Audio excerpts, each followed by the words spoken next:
Hi there, it's April Garwood from Banana Moon Studio, and in this video I'm going to show you a knitting increase called a Make One Right. If you are ever looking through your pattern and you see the abbreviation M1R, this is the stitch that you're going to be doing.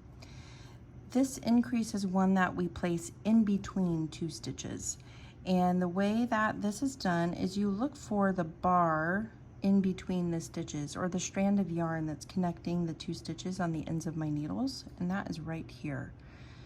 What you're going to do for a Make One Right is you're going to take your left needle and you're going to put it under the back of that bar, like so. If you're having a hard time doing that with your left needle, you can pick it up with your right and put it on your left needle. You just need to make sure that your left needle is going underneath the back of that strand, so from the back of the fabric.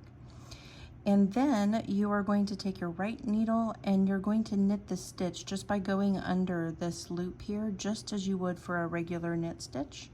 Yarn over, and then I often use this finger just to hold the yarn on my right needle so it doesn't slip off, and I'm pulling that through the stitch. Okay, and then you can see underneath the stitch I just made is this bar that I picked up, or the strand of yarn, and it's twisted now. It's kind of hard to tell here because of the way I'm pulling on it, but it is twisted, and that is the intention of a Make One increase, is to twist that strand of yarn so that in the finished fabric you don't see a big hole underneath this stitch. It's kind of twisting that strand to help close up the hole.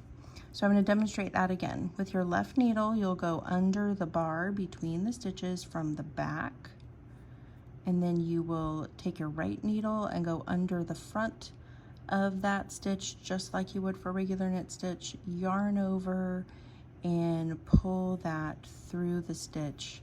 And there you have done a Make One Right increase. You can always find my latest free patterns, tutorials, reviews, and giveaways at bananamoonstudio.com.